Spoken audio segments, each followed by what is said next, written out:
Okay, now the last step, the connective tissue graft wall technique. And the first indication for this treatment was for the treatment of a specific type of defect in which a gingival recession, so it was a primary aesthetic indication more than regenerative indication, in which a gingival recession was associated with the presence of a bony defect. This was the situation of the so-called 4 Miller class gingival recession, where the amount of bone loss is even greater than the depth of the gingival recession. There is also some small vertically bony defect that is the only area that can heal. And in this case, the objective of the treatment was not really periodontal regeneration, because the amount of periodontal regeneration was really minimum, but was to try to improve the aesthetic outcome, namely cover the recession of the lateral, the recession of the canine, and also improve the position of the papilla, together with improvement of the periodontal parameters. So the first time I used this approach, that is the connective tissue graft wall technique, was mainly for aesthetic reason. Then you will see finally the indication for the treatment of vertically bony defect and not. So the main objective of the treatment is to improve the bone, to improve the regeneration, and also to improve the soft tissue. But in this case, the original technique was described to improve the soft tissue and to cover the gingival recession. So this is the treatment, non-surgical treatment, which was performed, as we know, about 4 to 5 weeks before the surgery. And this is the situation with a healing, almost complete healing of the soft tissue all around the recession and bone defect.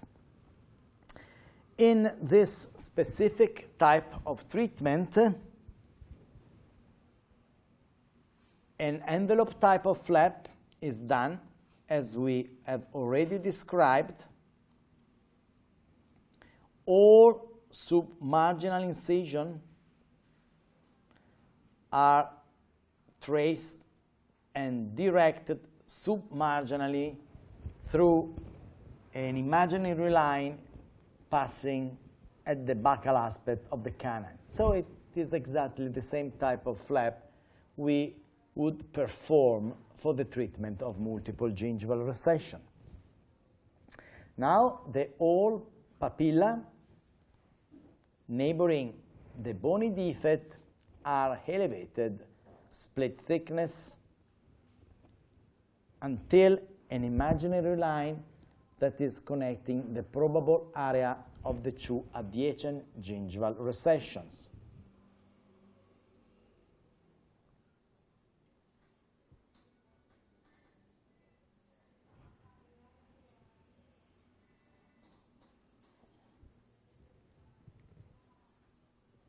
This is all split thickness papilla elevation adjacent to the defect.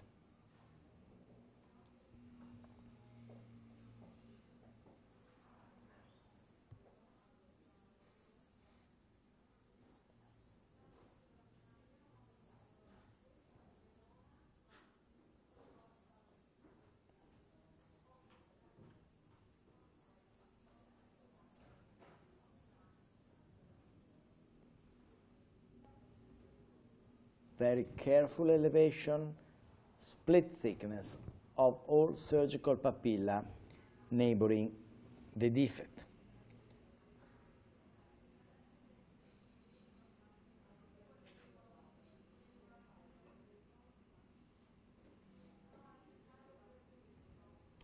Now we elevate exactly in the same way namely split thickness, the papilla corresponding to the area of the bony defect, again, split thickness elevation of this papilla, like in the simplified papilla preservation approach. In this case, the papilla is elevated split thickness more apically until we reach the bone crest of the canine. Once all papilla are elevated split thickness, we start with the full thickness elevation of the flap,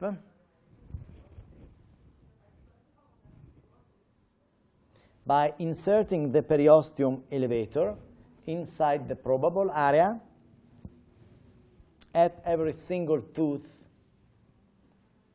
included in the flap design.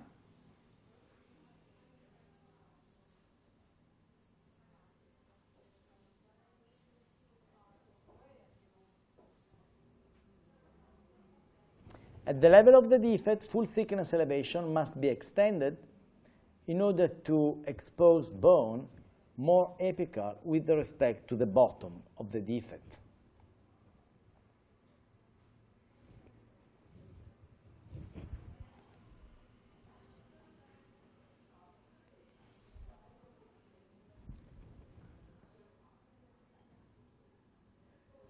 Now it is time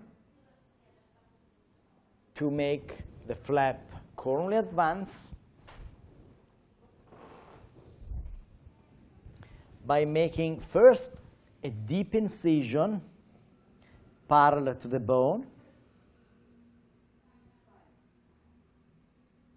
in order to separate the whole submucosal tissue from the periosteum. And once this tissue has been separated from the periosteum, we can make the superficial incision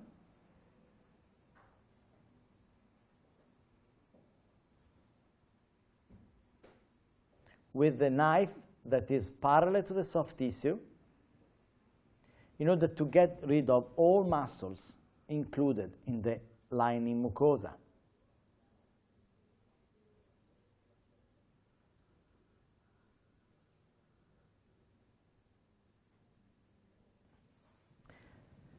As you know, in order to treat also the recession of the central, we have to extend our incision more mesial with respect to the mesial line angle of the central incisors, so to make the rotation of the surgical papilla and the coronal advancement of the flap. You see now this papilla can be coronally advanced much more in coronal direction. Now, as in the simplified papilla preservation approach, we separate with the horizontal incision at the level of the bone crest of the canine the supracrestal soft tissue from the granulation tissue filling the intrabony component. And now there is a very important difference.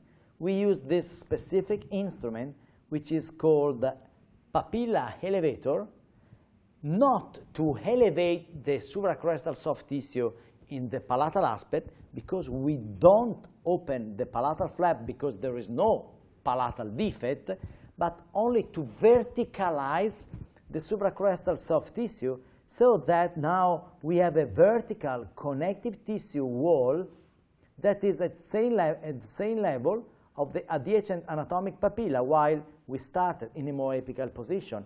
And it's thanks to this movement of this tissue in palatal direction that we can verticalize the supracrestal connective tissue that was horizontal at the beginning.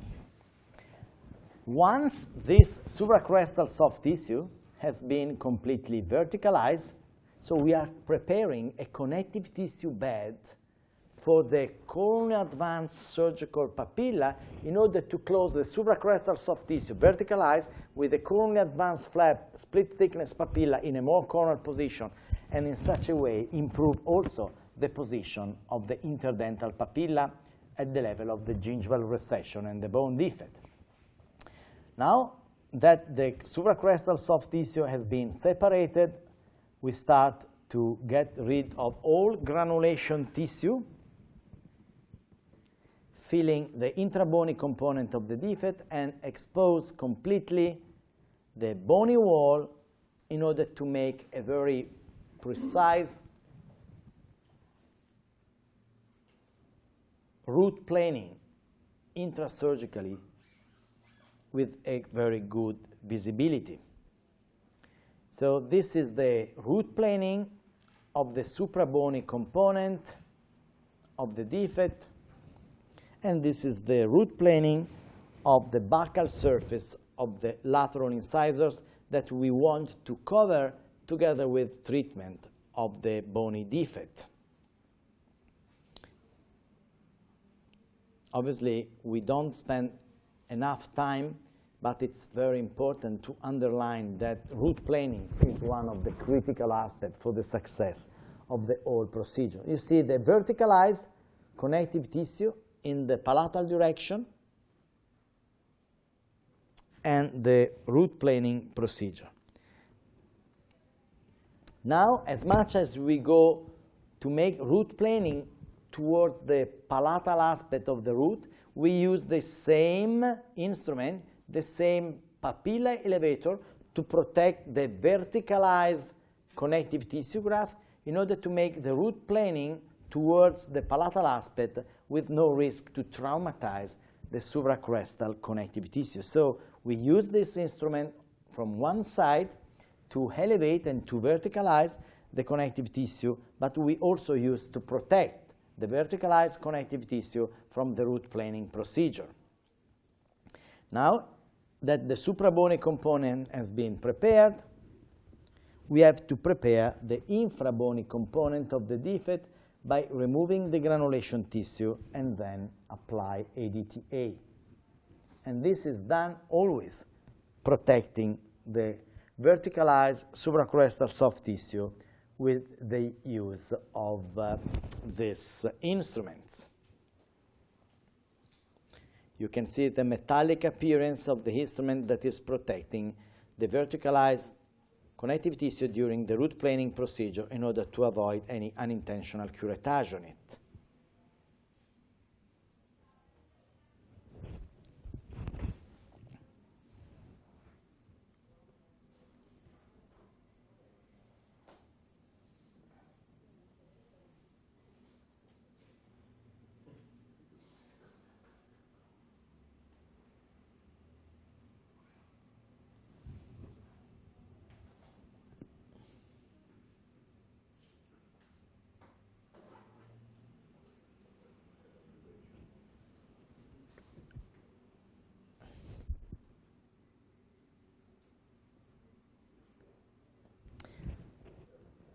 Okay, this is the degranulation of the intrabony component of the defect. Despite this is quite shallow, you can see the verticality of this.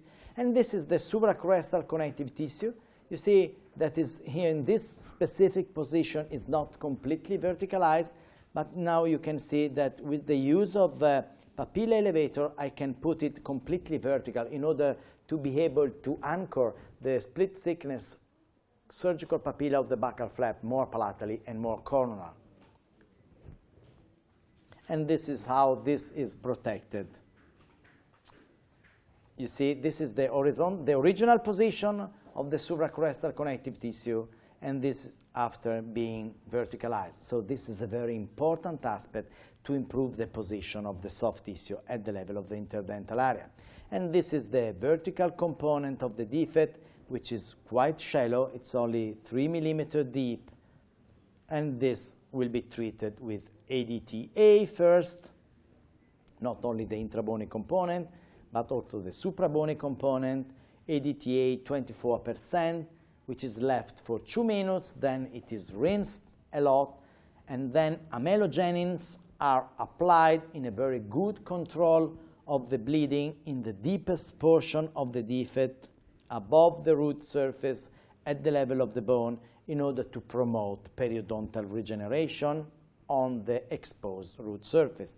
Again, the gel is applied locally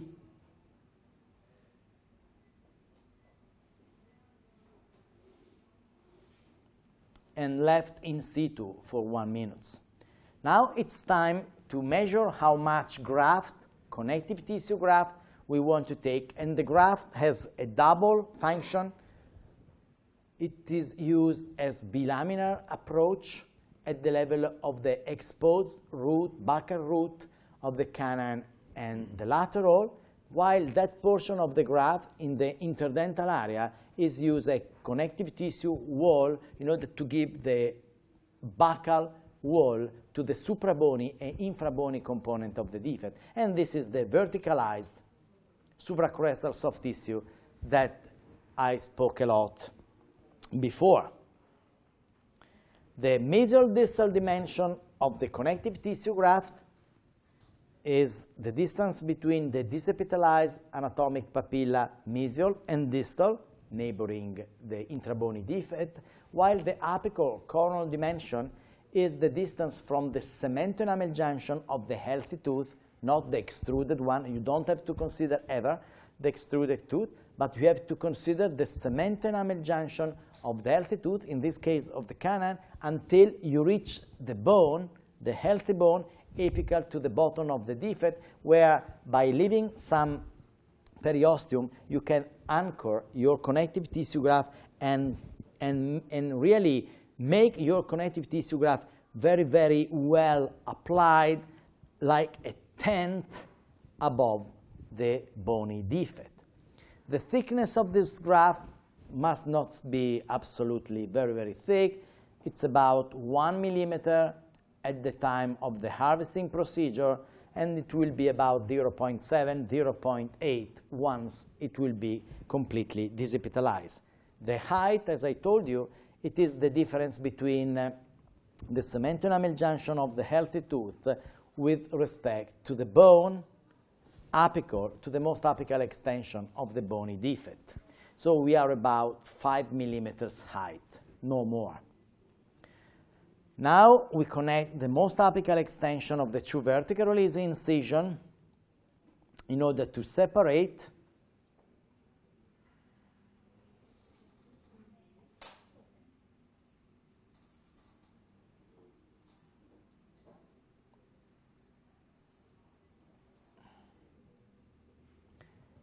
and this area is filled with substitute of collagen, which is maintained and compressed with horizontal matrix suture. The desepithelialization of the graft is done horizontally with a blade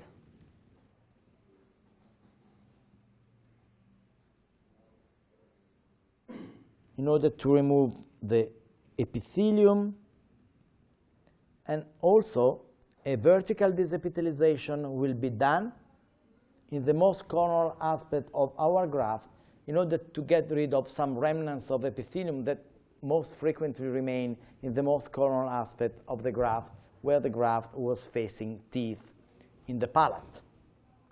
So this is the desepithelialization, horizontal desepithelialization. And this is the vertical desepithelialization.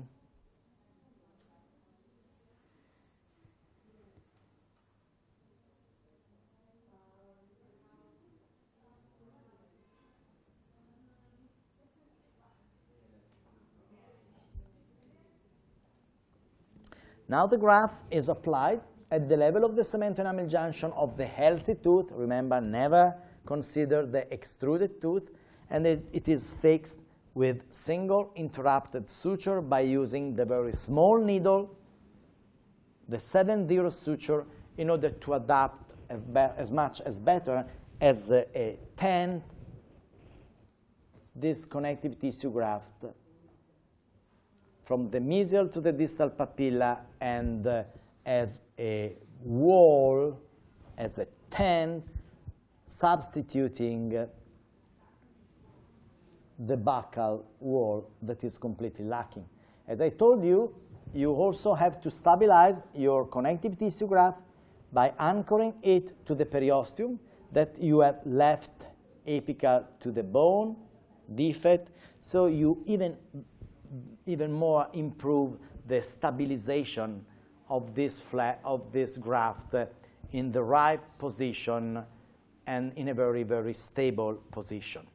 Now the graft is applied.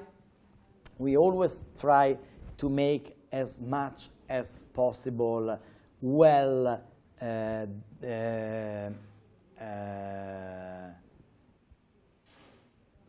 tightly attached to the root surface of the two adjacent teeth.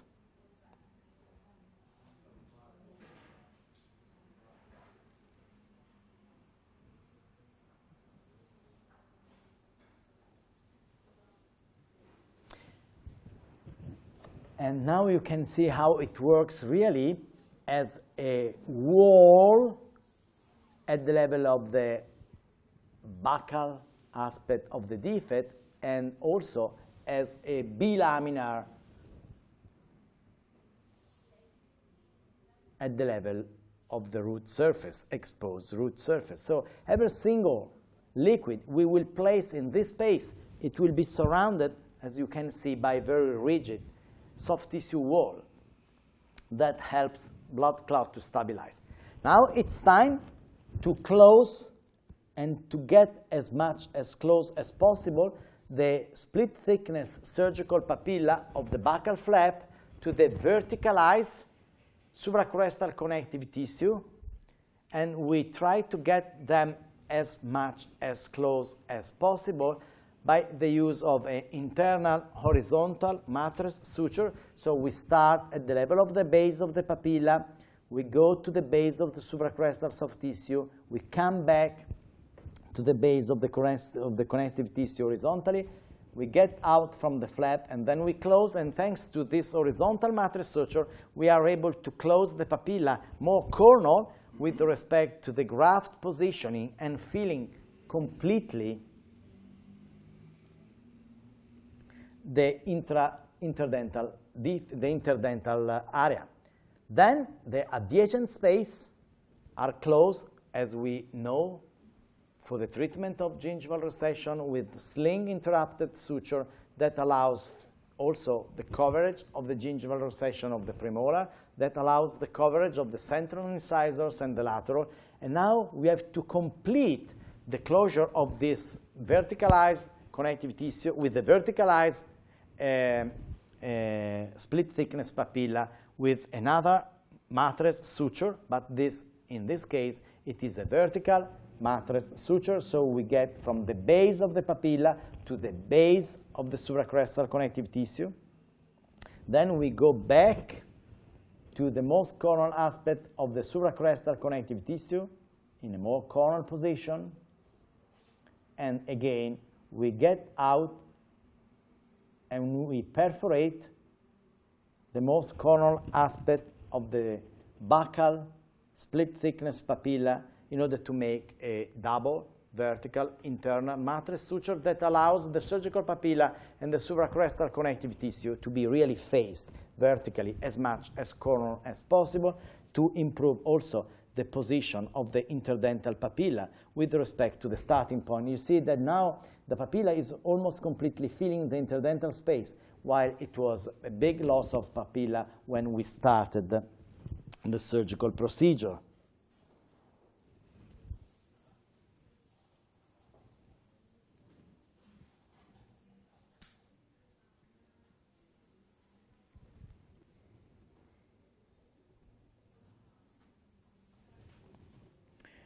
Now that the two papilla has been completely closed, we make the last sling suture, which is done, like always in mucogingival surgery, to improve the adaptation of the two papilla neighboring the defect with a greater gingival recession, that in this case was the lateral, in order to improve the coronal displacement of the papilla, but also to improve the adaptation of the keratinized tissue at the level of the lateral. So this is the end of the whole procedure.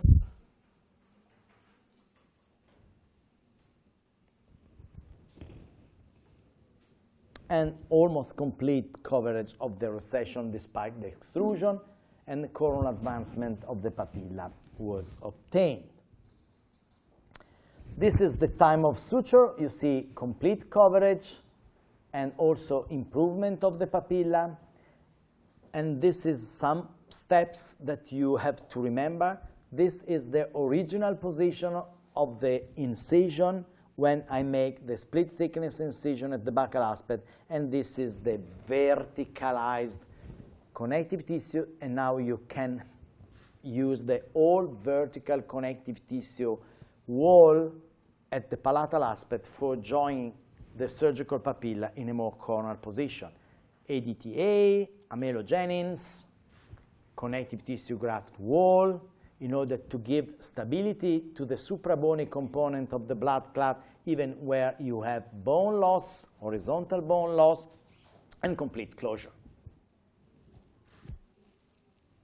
So this is before, time of suturing. This is 6 months, where you can see a very good coverage of both teeth. We are now almost at the same level, at the level of the three teeth. And we only want to improve the shape of the extruded teeth by changing the shape and giving it a shape of the lateral by veneering. And this is the X-rays, 6 months outcome. There's no so much bone formation in such a short period of time, but in 1 year time, the whole defect was completely filled. And what is even more interesting is the quality and the radiopacity of the bone filling this area at the level of the canal. If you look at the starting point, there was very dark quality of bone in this area, while 1 year later, it seems that there should be some bone, even in more coronal position with respect to the bone crest, even if obviously, since this is not radiograph that can be overlap each other, we cannot speak about suprabony bone regeneration, but there is really some very interesting sign of new bone formation, even in more coronal position with respect to the bone crest. What about the aesthetics? You can see in 1 year time, the old recession, you can see the recession of the canal, the recession of the lateral, and now they are exactly at the same level of the central, which was also reduced with respect of the original situation. This is the situation with the coverage of the gingival recession, and this is the comparison between before and after, and this is the great increase in the soft tissue thickness thanks to the connective tissue graft that is working underneath, and the double layer connective tissue graft plus coronal advance of the flap allows a further improvement with time. And so when you see this even some months later, you can see an improvement in the coverage of the lateral, in the coverage of the canal, and in the position of the papilla. This is the situation before. This is the situation after the treatment, in which you see improvement of the papilla of the coverage in a gingival recession that was associated with a level of bone loss greater than gingival recession. And this is the comparison between the two treatments. And this is the last control. It's 30 months, even great stability in terms of height, in terms of thickness. So for the first time, we can say that it was possible to achieve at the same time improvement at the level of the soft tissue, coverage of a gingival recession with bone loss, and at the same time improvement in the level of the bone. And again, if you look at the radiograph at 30 months, you see this radiopacity of the bone, which seems to be really coronal with respect to the most coronal extension of the bone crest of the canal. That could be due to the stabilizing effect of the connective tissue graft wall, even in the suprabony component of the defect. And this is the smile of the patient at the end of the surgical procedure.